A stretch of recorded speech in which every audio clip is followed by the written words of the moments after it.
নমস্কার, 5:05 স্পেশালি নিয়ে আমি অতনু রয়েছি আপনার সঙ্গে। আপনারা দেখেছেন গত দুদিন ধরে মুখ্যমন্ত্রীর কড়া বার্তার পর কিভাবে পুলিশ অভিযানে নেমেছে, কিভাবে পুলিশ রাস্তায় নেমেছে হকার নিয়ে, জবরদখল নিয়ে। আগামীকাল নবান্নে ফের বৈঠক মুখ্যমন্ত্রী মমতা বন্দ্যোপাধ্যায়ের। এখান থেকে সরাসরি আমার প্রতিনিধি সোমরাজ রয়েছেন, একবার কথা বলবো সোমরাজের সঙ্গে, জানতে চাইবো সোমরাজ এই বৈঠক, আগামীকালের এই বৈঠকে ঠিক কি কি বিষয়ে কথা হবে? কারণ আমরা দেখেছি আগের বৈঠক, সেই বৈঠকে মুখ্যমন্ত্রীর ক্ষোভ প্রকাশ এবং তারপর কিভাবে পুলিশ অভিযান শুরু করে দিয়েছে, শুধুমাত্র কলকাতা কেন, জেলাতেও।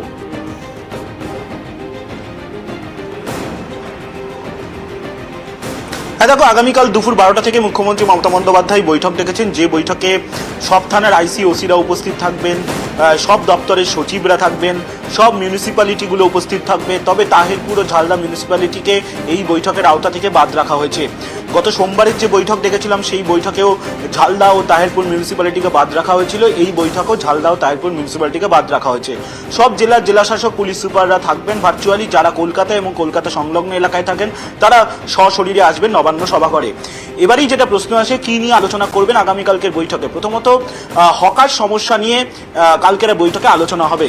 ইতিমধ্যেই নগর উন্নয়ন দপ্তরের তরফে যে নির্দেশিকা জারি করা হয়েছে, সেই নির্দেশিকায় স্পষ্ট বলা হচ্ছে যে হকার নিয়ে কিছু হকার সমস্যা কিছু চলছে এবং তা নিয়ে মুখ্যমন্ত্রী মমতা বন্দ্যোপাধ্যায় আলোচনা করতে চান। মনে করা হচ্ছে আগামীকালকের বৈঠকের পর নগর উন্নয়ন দপ্তর থেকে বেশ কিছু গাইডলাইন দিয়ে দেওয়া হবে এই হকার সমস্যা সমাধানের জন্য। সেই কারণেই মুখ্যমন্ত্রী মমতা বন্দ্যোপাধ্যায় সব থানার আইসি ওসি থেকে শুরু করে জেলাশাসক, পুলিশ সুপার, সব দপ্তরের সচিবদের বৈঠকে ডাকা হয়েছে। দ্বিতীয়ত, তুমি জানো যে লোকসভা ভোটের পর মুখ্যমন্ত্রী মমতা বন্দ্যোপাধ্যায় 11ই জুন যে প্রথম প্রশাসনিক বৈঠক করেন, সেই বৈঠক থেকেই সরকারি জমি জবরদখল নিয়ে সরব হয়েছিলেন। এখনো পর্যন্ত 3টি বৈঠক তিনি করেছেন, 3টি বৈঠকেই সরকারি জমি জবরদখল নিয়ে সরব হয়েছেন, প্রশাসনকে কড়া বার্তা দিয়েছেন। আগামীকালকের বৈঠকেও দ্বিতীয় এজেন্ডা হচ্ছে সরকারি জমি জবরদখল, ল্যান্ড এনক্রোচমেন্ট। নগর উন্নয়ন দপ্তরের তরফে যে নির্দেশিকা জারি করা হয়েছে সেখানে এই দুটি বিষয়ের কথাই উল্লেখ করা হয়েছে বলে আমরা নবান্ন সূত্রে জানতে পারছি।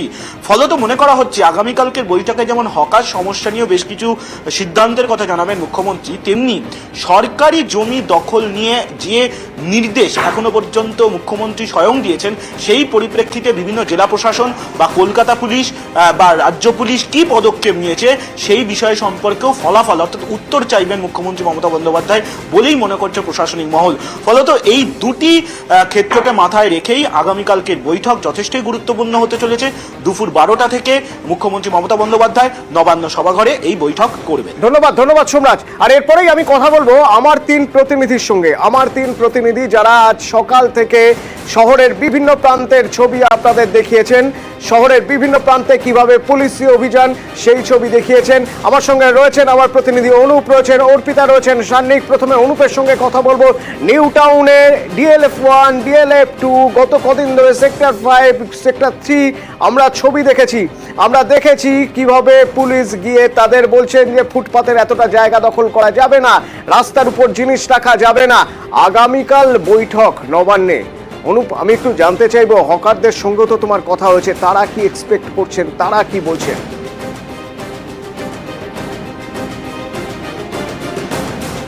আজকে নিউ টাউনে মূলত কোল ভবন, সেই কোল ভবনের কাছে একেবারে হকার উচ্ছেদ ছিল। সে সময় কিন্তু পুলিশের পক্ষ থেকে, NKD এর পক্ষ থেকে সেই হকার উচ্ছেদ যখন অভিযানে যায়, মূলত দেখা যায় যে সেখানে ফুটপাত দখল করে বড় বড় দোকান করে তারা বসে আছে এবং NKD এর পক্ষ থেকে বলা হয় কোনোভাবে কিন্তু এইভাবে ফুটপাত দখল করে সেখানে দোকান করে বসা যাবে না, এগুলো ভেঙে ফেলতে হবে। প্রায় 50টিরও বেশি দোকান কিন্তু আজকে সেখানে ভেঙে ফেলা হয়। তার আগে কিন্তু সেখানে যখন NKD বা নিউ টাউন থানার পুলিশ পৌঁছয়, সেখানে কিন্তু বিক্ষোভের মুখে পড়তে হয়, উত্তেজনা পরিস্থিতি তৈরি হয়। শেষমেশ র্যাব মোতায়েন করা হয় এবং হকার ইউনিয়নের যারা আধিকারিক ছিলেন তাদের সঙ্গে পুলিশ এবং NKD আলাদাভাবে কথা বলে এবং আশ্বস্ত করে পরবর্তী কি বৈঠক হবে আগামী দিন, আগামীকাল যে মমতা বন্দ্যোপাধ্যায় মুখ্যমন্ত্রী মমতা বন্দ্যোপাধ্যায়ের সঙ্গে যে বৈঠক, সেই বৈঠকে কি সিদ্ধান্ত হয় তার উপর নির্ভর করবে। অন্যদিকে যে হকার ইউনিয়নে যারা ছিল বা হকার যারা ছিল তারা কিন্তু দাবি করছে যে তাদের এই দোকান ভেঙে ফেলতে কোনো অসুবিধা নেই, কিন্তু তাদের বিকল্পতে কোনো ব্যবস্থা করা হয়, বিকল্প ব্যবস্থা দরকার, পুনর্বাসন দরকার, সে কথাই তারা বলছেন। একবার শুনবো তাদের কথা। আমাদের এখানে হকাররা আমরা চাই আমাদের নির্দিষ্ট একটা জায়গা করে দিক, আমরা সেখানে শিফট হয়ে যাবো। জায়গা দিয়েছে না, আমরা পাইনি, আমরা পুনর্বাসন চাই একটা। ওরা বলছে দোকান দিয়েছে, সবাইকে দোকান দেয়নি। 10 জন লোক আছে, দুটোকে দোকান দিয়েছে, তার 8 জন কি আমরা না খেয়ে পাস করবো? 7 সাল থেকে আমরা এখানে বসে আছি, পড়ে আছি। দাবি আমাদের একটাই দাবি যে আমরা সুষ্ঠুভাবে ব্যবসাটা করতে পারি, আমাদের পরিবার চলে, তার সঙ্গে আমাদের দোকানে যারা কারিগর যারা লেবাররা কাজ করে তাদেরও পরিবার চলে। এখন ওনারা বলছে পুরো দোকান সব পরিষ্কার করে দিতে। মনে করে বসবো, না খেয়ে মরবো, আর কি করবো। নোটিশ করেছি, তিনবার অফার লেটার দিয়েছি যে তোমার এই দোকান অ্যালট হয়েছে, তুমি যাও ওই দোকানে গিয়ে দোকান করো। স্থানীয়রা বলছেন যে স্থানীয় কাউন্সিলর তিনি দাবি করেছেন যে এখান থেকে দোকান তোলা হবে না। স্থানীয় কাউন্সিলর কি বলেছে আমি জানি না, আমি তো মহামান্য সিএম এর নির্দেশে এসেছি এখানে। হ্যাঁ, ভাঙবো। এবার সানিকের সঙ্গে কথা বলো। সানিক, যদুবাবুর বাজার ভবানীপুর পুরনো জায়গা, অনেক দিন ধরে ধীরে ধীরে সেখানে রাস্তার উপর ফুটপাতের উপর দোকান তৈরি হয়েছে বা সেই দোকানগুলো আরও ছড়িয়েছে। আজ দেখা গেল পুলিশ সেখানে গিয়েছে, গিয়ে তাদের সঙ্গে কথা বলছে। এবার তারাও স্বাভাবিকভাবে কোথায় যাবেন সেই প্রশ্নই করবেন। আগামীকাল বৈঠক রয়েছে নবান্নে হকারদের নিয়ে, সেক্ষেত্রে তারা কতটা আশাবাদী, তারা কি ভাবছেন?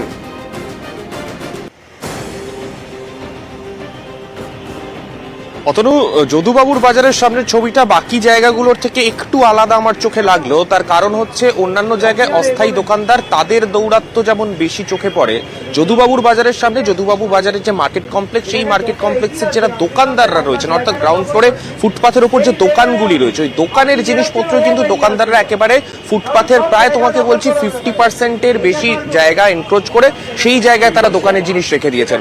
তো স্বাভাবিকভাবেই আজকে ভবানীপুর থানার পুলিশ যখন সেখানে যায়, সঙ্গে স্থানীয় কাউন্সিলরকে নিয়ে তারা সেখানে যায় এবং তারা কিন্তু আজকে বোঝায় যে আপনারা এই জিনিসগুলো হকারদের মতো পুরোপুরি জায়গাটাকে দখল করবেন না, আপনারা সরিয়ে নিন। আগামীকাল ফের পুলিশ আসবে, ফের পুলিশ এসে যদি সেখানে দেখে যে এইভাবে দখল রয়েছে তবে কিন্তু সেগুলো সরিয়ে দেওয়া হবে। যদিও তারা প্রত্যেকে রাজি হয়েছেন সেটাতে, তারা বলছেন তারা সরিয়ে নেবেন। বাকিদের এগোতে দেখে তারা প্রত্যেকে এগিয়েছেন বলে প্রত্যেকেই কার্যত দাবি করছেন। স্বাভাবিকভাবেই এই পাকা দোকান যাদের রয়েছে তারা যদি এইভাবে দখল করতে শুরু করেন ফুটপাত, স্বাভাবিকভাবেই পথচারী যারা, তাদের কিন্তু যথেষ্ট সমস্যার সম্মুখীন হতে হচ্ছে। অতনু, ধন্যবাদ সানিক। এবার আপনাদের জোড়াসাঁকোর ছবি দেখাই। দেখুন, জোড়াসাঁকোয়ে পুলিশ অ্যাকশন মোডে। পুলিশ ঘুরে দেখছে রাস্তা, ফুটপাত, রাস্তার উপরে ফুটপাতের উপরে কোনো জিনিস থাকলে দোকানদারকে ডেকে বলছে এখানে কেন জিনিস রাখা রয়েছে। দোকানদাররা কি বলছেন? তারা ব্যবসা করছেন ফুটপাতের উপরে, অনেকটা জায়গা জোড়া রয়েছে। আমার সঙ্গে রয়েছেন অর্পিতা। অর্পিতা, যখন পুলিশ রাস্তায় যাচ্ছেন বা ফুটপাতে যাচ্ছে, গিয়ে পুলিশ আধিকারিকরা তারা জিজ্ঞেস করছেন যে এখানে কেন এভাবে রাখা রয়েছে, এখান থেকে এগুলো সরাতে হবে। দোকানদারদের সঙ্গে তোমার কথা হয়েছে, তারা কি বলছেন? তারা কি পুনর্বাসনের কথা বলছেন? তারা কি বলছেন যে তাদের একটা অন্য কোনো জায়গা চাই? কারণ এই সব প্রশ্ন গুরুত্বপূর্ণ হয়ে উঠবে আগামীকাল নবান্নের বৈঠকে।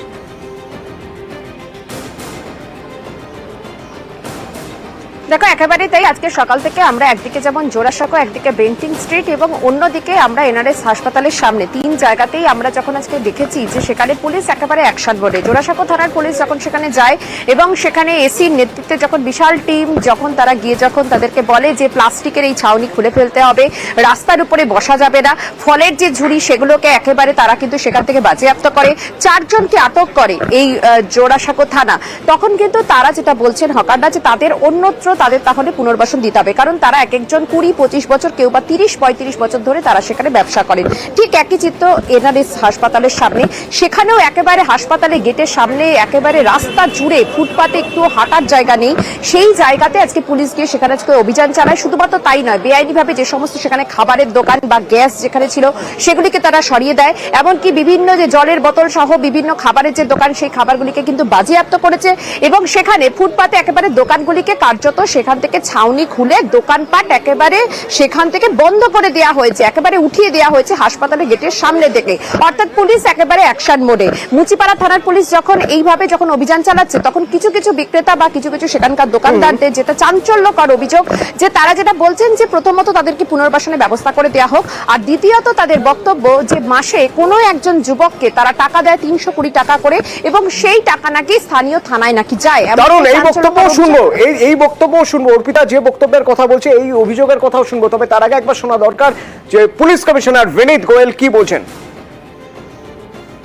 এই ড্রাইভটা চলতে থাকবে and we will try and make sure that the streets আর যে পেমেন্টসগুলো যেখানে যেখানে বেআইনিভাবে হকারগুলো বসে আছে ওদেরকে ওখান থেকে আমরা এভিক্ট করতে পারি। পুলিশ কোনোভাবেই বরদাস্ত করবে না ফুটপাতে দোকান, পুলিশ রাস্তা জুড়ে বিক্রি বাটা বরদাস্ত করবে না। কিন্তু যারা করছেন তাদেরই তো কেউ কেউ বলছেন যে 320 টাকা করে মুচিপাড়া থানাকে দিতে হয় পার দোকান, অর্থাৎ দোকান পিছু। শুনবেন, শুনুন। হ্যাঁ, পুলিশদেরকে টাকা দেওয়া হতো দিদি, টাকা পুলিশদেরকে টাকা দেওয়া হতো থানায়, আমাদের লোকাল থানা মুচিপাড়া থানা, এখানে মানে লোক আসতো ওরা নিয়ে যেত। থানার টাকা দাও, মাস লেগে গেছে, থানার টাকা দাও, মাসে মাসে দিতে হয় প্রত্যেক দোকানে। থানা পুলিশের টাকা নিত, থানায় টাকা নিত, মাসে টাকা নিত 320 টাকা করে, সবাইকে 320 টাকা, যার বেশি আছে হ্যাঁ সবাই দিত। বলতে এখানকার একজনকে রেখে দিয়েছে, সে টাকা তুলে নিয়ে মাসে দিয়ে যেত, দিয়ে আসতো।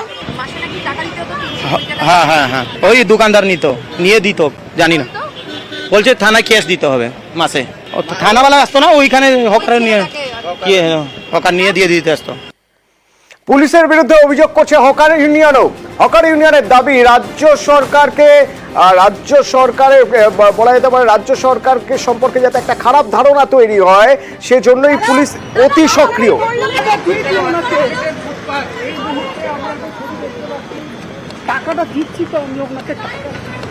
মমতা বন্দ্যোপাধ্যায় তিনি একবারের জন্য বলেনি হকার উচ্ছেদের কথা, কিন্তু বারবার আমরা মেয়রকেও বলেছি নতুন হকারের কথা, এবং পুলিশ কিভাবে নতুন হকার বসাচ্ছে এগুলো বারবার আমরা বলেছি।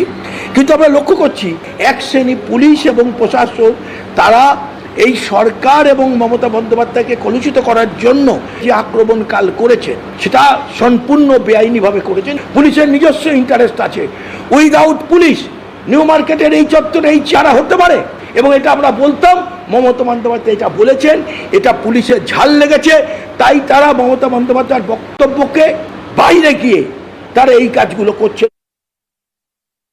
মুখ্যমন্ত্রী যা বলেছেন সেটাই পুলিশ, মানে পুলিশ অতি সক্রিয়তা ওরা বলছেন। আমাকে এখনো আমার সঙ্গে কোনো এই আলোচনা হয়নি। ওনারা যদি দেখান কোথাও অতি সক্রিয়তা, আমরা নিশ্চয়ই দেখি কোথায় আছে। এটা বেআইনি হয়ে থাকে তাহলে নিশ্চয়ই ভাববে, বেআইনি না হলে ভাববে কেন? পুলিশের সঙ্গে অতি শত্রুতা আছে। আমি যেখানে থাকি সেখানে প্রচুর অপরাধের নিয়ম যারা মেনে বসে আছেন দেখলাম না, তখন আর সকালে আমি মার্কেট গেছিলাম। কিন্তু এই সমাধান কীভাবে বেরোবে? এই এখন যেটা বেরোচ্ছে এটাই সমাধান। যার যা দায়িত্ব সে পালন করলেই সমস্যার সমাধান হয়ে যায়।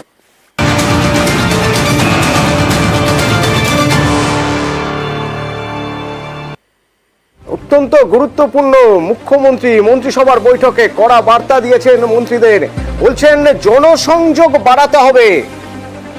কোন কোন কোন বক্তব্যের প্রেক্ষিতে মুখ্যমন্ত্রীর এই বক্তব্য, এবং কেন তিনি বলছেন জনসংযোগ বাড়ানোর কথা? সোমরাজ,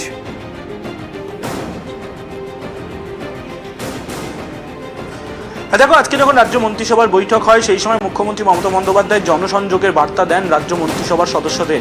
সম্প্রতি লোকসভা ভোটের ফলাফল বেরিয়েছে এবং লোকসভা ভোটের ফলাফলের নিরিখে দেখা যাচ্ছে পুরসভা ভিত্তিক প্রায় 69টি পুরসভায় তৃণমূল কংগ্রেস পিছিয়ে রয়েছে। মনে করা হচ্ছে সেই কারণেই মুখ্যমন্ত্রী মমতা বন্দ্যোপাধ্যায় মন্ত্রীদের জনসংযোগের বার্তা দিচ্ছেন। তিনি স্পষ্টতই আজকে রাজ্য মন্ত্রিসভার বৈঠকে বলেছেন, যেটা নবান্ন সূত্রে খবর, যে মানুষের কাছে যেতে হবে, না হলে কিন্তু ভোটে জেতা যাবে না। অর্থাৎ জনসংযোগ যে আরও বাড়াতে হবে সেই কথা আরও একবার মনে করিয়ে দিলেন রাজ্য মন্ত্রিসভার সদস্যদের মুখ্যমন্ত্রী মমতা বন্দ্যোপাধ্যায়। পাশাপাশি সামনেই রথ আসছে, তারপর মহরম রয়েছে, সেক্ষেত্রে রাজ্য মন্ত্রিসভার সদস্যরা যাতে নিজের নিজের এলাকায় থাকেন এবং সতর্ক থাকেন তা নিয়েও বার্তা এদিনের মন্ত্রিসভার বৈঠকে দিয়েছেন মুখ্যমন্ত্রী। ধন্যবাদ।